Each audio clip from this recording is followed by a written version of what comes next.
In today's episode, we're going to explore learning and dig into what evidence-based research tells us about what helps us learn new concepts.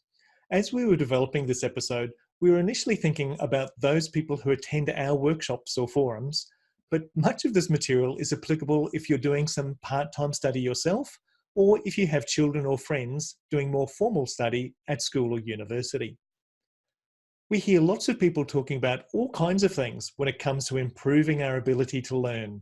And you can check out our recent Mythbuster episode for examples of what doesn't work. A couple of years ago, I read a post on Donald Clark's blog and was inspired to do some more reading about learning. It was this sentence that really inspired me.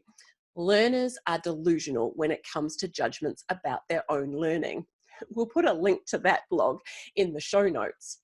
It's a great line, and unfortunately, the research is there to back it up exactly as Donald Clark says. When it comes to learning, we tend to think we know what helps us learn.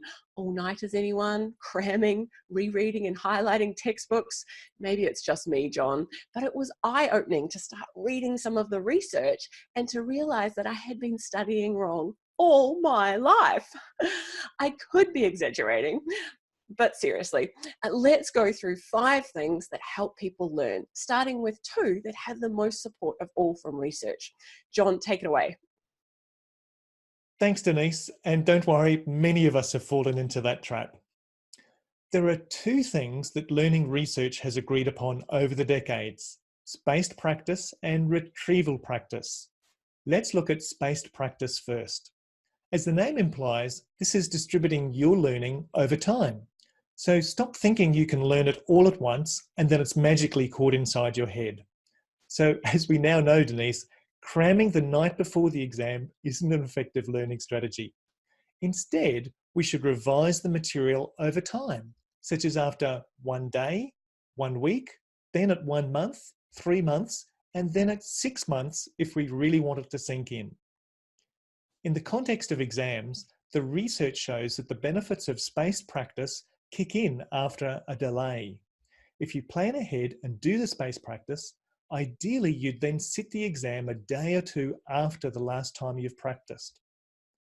Why is spaced practice important? Well, apparently it's because we're boosting our storage strength, which means we're more likely to retrieve it later.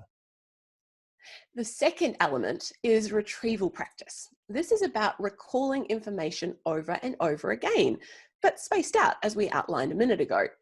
This helps strengthen our memory. And the best way of doing this?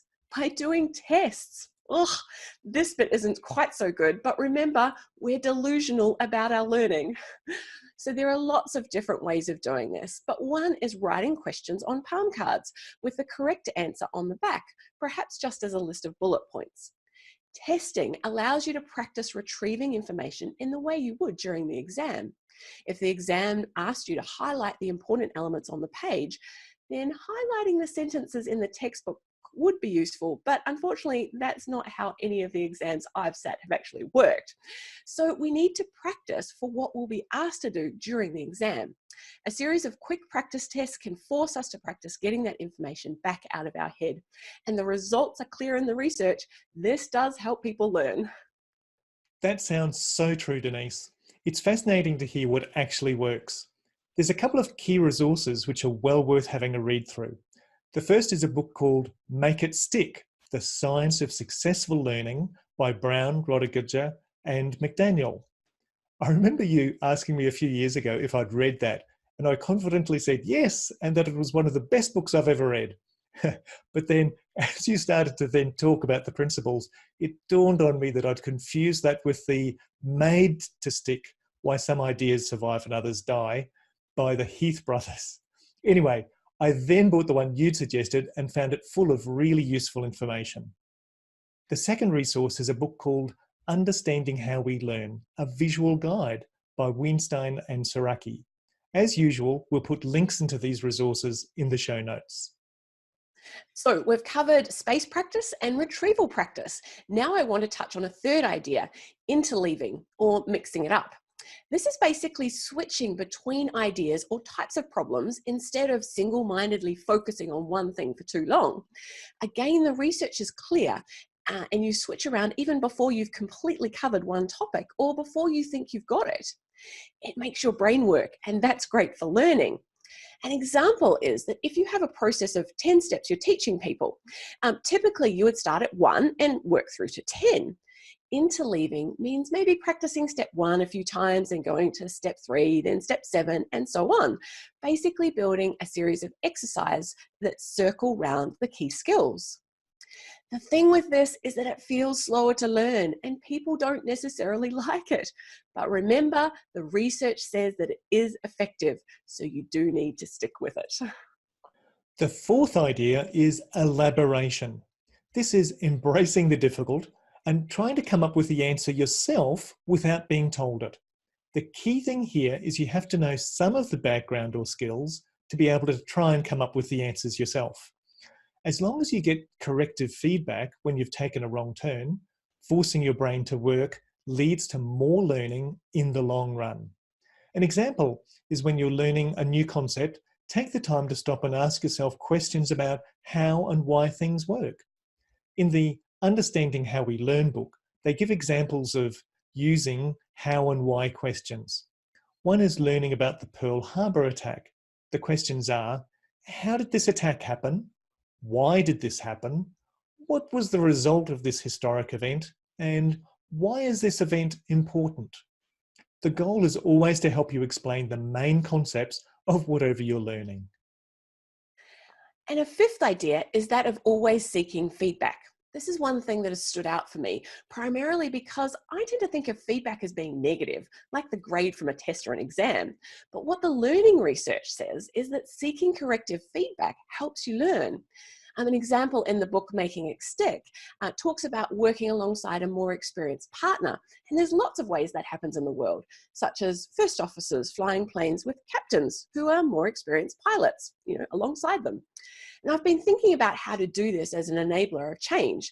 And it's taking advantage of situations to get feedback from colleagues wherever you can. I've been co-facilitating, for example, and asking for feedback with that colleague. Another example is the APEN mentoring scheme, where you can be paired with someone who has more experience than you in a particular area. Of course, this doesn't have to be from an older person to a younger one. A proficient social media user could mentor an older person wanting to use those tools more effectively. So we've touched on 5 concepts that can help people learn. What can we take away from this as enablers of change? Well, for me, the first thing is to remember that giving people what they think they need isn't necessarily going to help them learn. Remember that we're delusional about our own learning. This isn't a license to torture people though, but it is being clear about why you might be running a workshop in a particular way or moving them on to the next step, because you know that interleaving helps and that you'll come back to what you were just covering anyway. Great point, John. A second thing for me is that doing short quizzes or check-ins with people is helping them retrieve information and helping identify gaps in their knowledge. Now, as we're mostly dealing with adults, the trick is to make sure that this doesn't look or sound like something bad that happened to you at school. So we need to make quizzes fun and just part of how you do things. That's right, Denise. And the last thing to remember is that drowning people with information isn't helpful. Lab Wilson, a facilitator and trainer in New Zealand, says that we need to focus on topping up, not tipping in. Remember, people come up with their own experiences. A good adult learning principle is to start by finding out what they already know, rather than assuming you have to tell them everything. So you've heard our thoughts on learning and some ideas we've picked up from the research in this area. Now we'd like to hear yours. We don't want this just to be a one-way conversation, so join in by sharing your thoughts and ideas with us. Add a comment below this episode and tell us what you've learned from the research on learning and what have you used in your day-to-day practice that has helped. Thanks, folks, for joining us on this Enablers of Change episode. Remember to tell your friends if you've liked what you've heard, so we can get more people into the conversation about enabling change. All the best until we meet again.